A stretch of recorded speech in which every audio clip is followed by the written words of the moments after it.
There we go. There we go. That's bigger. Okay, another guy. Another pissed off guy. How's the ice? What is up, members? Welcome back to another ice fishing adventure. We're out here fishing probably the smallest body of water that I've ever set foot on ice. My man Jacob back here, he's an MFer, a loyal MFer. He hit me up. He's like, dude, you should check out these bluegill I'm catching because they're giant. I was like, okay, I get a lot of messages, whatever. People saying they're catching big fish, and some of you guys do actually catch big fish, but I could not believe the size of the fish this man sent me. And this place also has big crappie and big largemouth. There's a bunch of different ponds in this area, and we're gonna be checking some of them out today with Jacob, the MFer. Cole Saw, the camera guy, and Huxley, the fishing pooch. But this is it. This is the whole pond. I don't know if you guys can see this back behind me. I don't know, how big would you say this is, Jake? Like 150 feet across. 150 feet across. Yeah, half an acre? Probably not even an acre. Craziness, but I'm excited because I've seen the pictures of what lives here, and hopefully we can bring some of those on top of the ice and you guys can see them for yourself. We already got the flasher set up. Ooh, there's marks on the flasher. Yep, I need to stop talking. We got some holes drilled. Let's see what lives down there. Jake was saying that had some drought stuff going on where the ponds around here are super low too, so not only are they small, they're even smaller than usual. But we got safe ice and we got fish. Let's try to catch them. Oh, I got one on me already, and I got one on already. Nice. And it's a solid one. I'm not even kidding, Cole. I dropped down and I caught a damn fish. Yep, no fish in here. Jake was lying to us.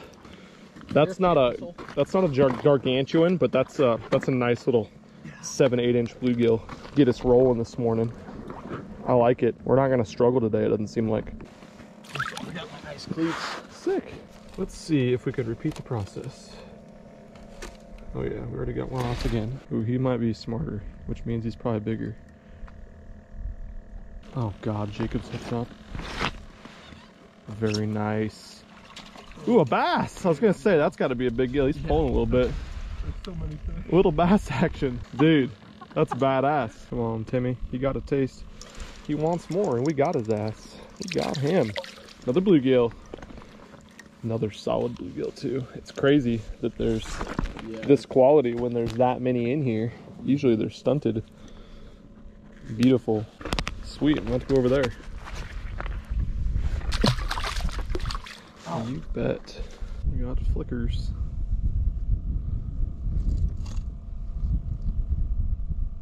Dude came out of nowhere and he inhaled it. Another basic guy. A lot of these dudes. Hell yes.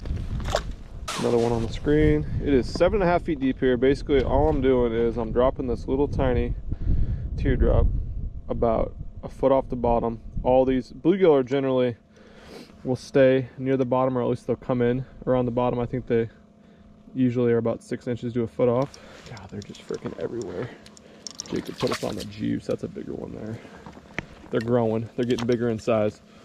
But basically, I just like to, generally the method is dropping that teardrop down about a foot off the bottom, jiggle it around a little bit more aggressively to get their attention, and then once you see one come in on the fish finder, kind of slow things down, wiggle it in the face a little bit, and they suck it in.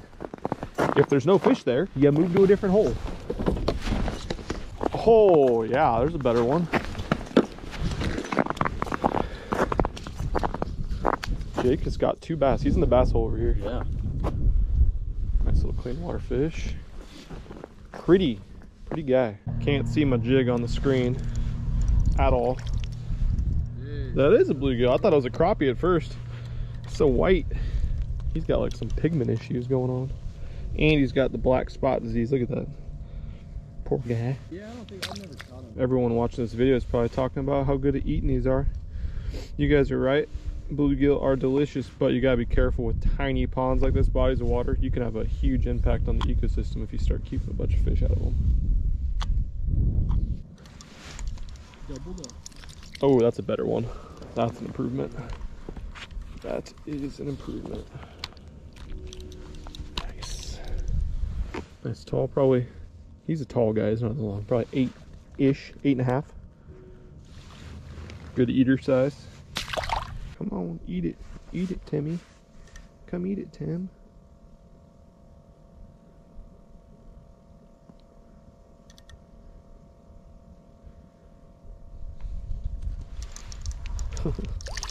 Not a bad one. Not a good one. Not a bad one. This weather is just fantastic the last few days, for ice fish anyway.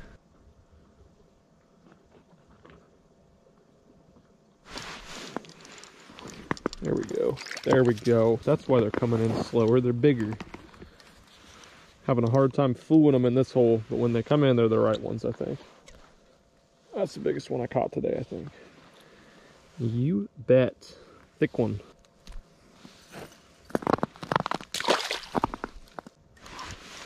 There we go. There we go. That's bigger. That's got to be a bass. It's a bass. Let's see. Where's the bluegill? Okay. It's a big bluegill. Is it? Yeah. Nice one. Hell yeah. Got me wrapped in my cord. Beady. Love it. Hi, bud. I knew they were bigger here. I knew it. What depth are you in? I can't tell you that. Sorry. Oh. I am in about 4.5, it looks like. And I'm not getting all the fish coming in like I was everywhere else. Yeah.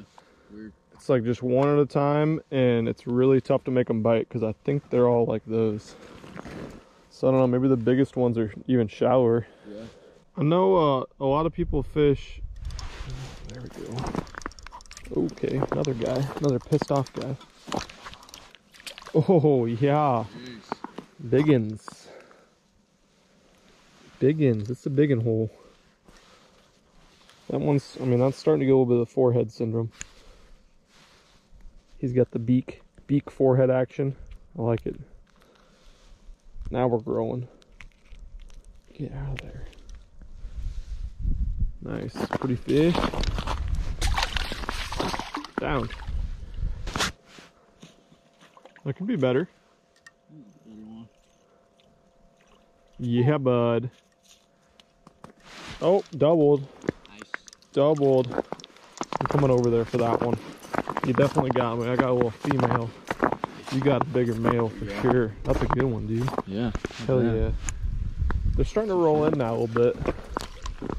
Hey, Cole, there's bigger ones over here. Yeah. He was too horny. I could tell he was little. Came right in and ate it. They've gotten a lot tougher to catch, though. People start going there fishing for them a lot more. Yep. Come on, bud. Be big. Yeah. I think I got you, Cole. Tankers. Whatever. That doesn't count for anything. Mine's prettier. Bigs. Definitely a good population of them in here. Crazy, man. So we kind of started off catching a ton of numbers of fish. It's slowed down a little bit, but the size is drastically improving. Look at these two dickheads over here. They're two bigs they just caught. Big colorfuls. Back to freaking back. Chunkies. Biggins. Big beaks. Yeah, we got a little forehead action. Oh yeah. Beginning of foreheads with both of these guys. Yep. We're gonna put them back so someone else can catch them. Right in your hole. Oh, thanks, Cole. Thanks, guys. I really appreciate that. We definitely, throughout the ice fishing season, say a lot of negative words about bluegills and catching them constantly because every time we go anywhere, there's just a million freaking 3-inch ones. It seems like it's really hard to catch quality ones, but Jake's definitely put us on the fire pond. We might start jigging some bigger baits too and see if we can catch a bigger bass. Potentially even catch a bigger bluegill. We've caught giant bluegill on Swedish nipples and ripping wraps and stuff like that, but gonna give this one a little bit more of a chance for sure because Jake's caught some 11+ inches in here. I thought my pole just about got ripped in there, but I think it was just the lid. Oh, that's gotta be a small one. Not a bad one.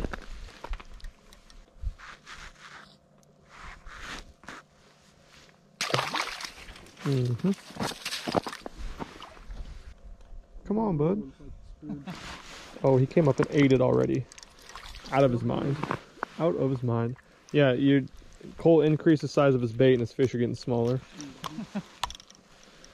I'm sticking with my little black tungsten guy, which I don't even know why, but it has like a fake jewel in its nose. I think it's so it gives it some flash potentially, but I don't know how it could. It's clear. Diamond. I think that's an old Dave Gins thing. Good God, they're just like coming in and smacking it. Oh, that's a big one.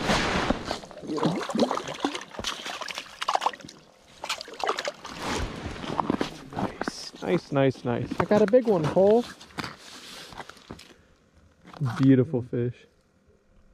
So colorful. So colorful. Fun too. You get them on these little tiny poles, little 22-inch rod. Freaking fight. It's like setting the hook on a bass, open water. It really is. I mean, they're pulling freaking drag on my little reel and everything.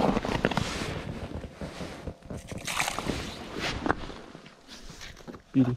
Well, we cut her a little bit short because actually I had to get home and do some editing this afternoon on some videos, but had a fun time. If you're going to bluegill fish, you might as well catch some big ones, right? Let us know down in the comments, though, if you want to see more ice fishing for bluegills on tiny ponds and stuff. That was the smallest pond I've ever freaking fished through the ice. It was crazy that there was actually that good of fish there, so we need to get back. That was a badass time. But come check this out. Actually, in the mail, just got 3 new types of baits from 6 Cents Fishing. We just dropped 3 new plastics. If you guys are lucky enough to not have ice fishing season like we do, you guys can go throw these, and if you do have ice, you can get stocked up on them right now.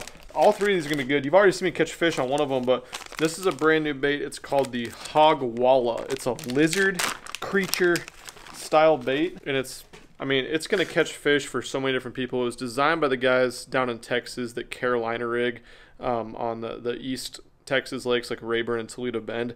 A lot of tournament success with the Carolina rig. It's gonna be a great flipping bait, but it's got 3 different types of appendages. These guys right here, just little subtle flaps. These guys are gonna thump a little bit harder, and then of course it's got the big, long brush hog style right there. We also made it a little bit flatter on this side and a little bit wider on the middle. So what that's gonna do is when this thing's riding behind a Carolina rig, a lot of baits will just kind of roll over on their sides and not look very natural. This will actually stay planed with the hook and the weight of the hook pulling down. It'll plane actually as you pull it over and around things. So it'll just fall, everything will flutter super naturally, just kind of glide down like you want a flipping bait to do, or a Carolina rig bait to do. Same with on a flipping bait. Same with on a Texas rig. When you're flipping this thing, it's not going to go down and spin in circles like a lot of times you do, which is good with a beaver bait, but with a bait like this, I like it to just kind of flow naturally, have all those appendages kicking and falling as they go down. It's going to get bit, and they came with a bunch of new colors too. This is one of the colors. It's called Plum Bug. Really cool plum candy type color. Go on the website though. These are all on 6 Cents Fishing. There's some new colors of soft plastics on there that are killer. This is the second one here. It's called the Whale. I don't know what else to say about it besides it's a swim bait. It's about 4.5 inches in length. This thing's been my favorite swim bait 6 Cents has come out with so far. Nice belly opening there, fins which keep it stabilized once again, doesn't roll over. And I've been fishing this guy, or I was before the ice season, on a flashy swimmer. The head quiver on this thing is ridiculous. We're about to go down to Texas here in a couple weeks, and we're gonna catch some freaking donks on this guy right here. And then for those of you guys that are soft jerkbait fans, this one I think, in my opinion, I haven't used it yet, but I think it's gonna give every soft plastic jerkbait a run for the money as the best one on the market. The profile is super, super natural. I haven't seen one with a nice natural fin profile, gill profile, eyes. You got scales on there. The tail has this wide little bead before the fork tail. Huge fan of a big fork tail. But that bead, when you kind of pop it through the water, it vibrates and makes that tail just give a little tiny bit of kick. Once again, even though you have a tall top to bottom profile, you have this nice open area, so you can fish that. Bait will collapse. You're not going to get a bunch of plastic balled up on the hook, and it's heavy, so you're going to be able to cast this thing weightless on a hook. It's called the Flush, and it is, what, 5.2 inches, I believe, Cole? I think so, yep. Yeah, 5.2. It's going to be an awesome jerk bait. On a Carolina rig, too. That's something that a lot of guys do that maybe you haven't tried yet, but we're going to do a lot of that this summer, twitching around shallow cover and fishing it on a Carolina rig. But go check out these new baits at 6centsfishing.com. Of course, promo code MF10. Save yourself some coin. And hopefully you guys are looking forward to the open water season. And if you're lucky enough to have open water, take advantage of it. If anyone, just do it for me. Please take advantage of it. I'm ready to go fish open water, and we're about to do that. Got a couple badass trips planned. Everywhere we go, people asking us what our next big trip plan is. And Texas is in our sights, and I'll tell you that. Usually I keep things secret, but it's I'm telling you we're going to Texas, but what we're doing there, we're going to kind of keep hush-hush who we're going to meet and stuff. It's going to be about this time, but thanks for watching this one, Matt First. If you guys like guys fish videos, drop a thumbs up, and I'll catch you on the next one. Out of here. Peace.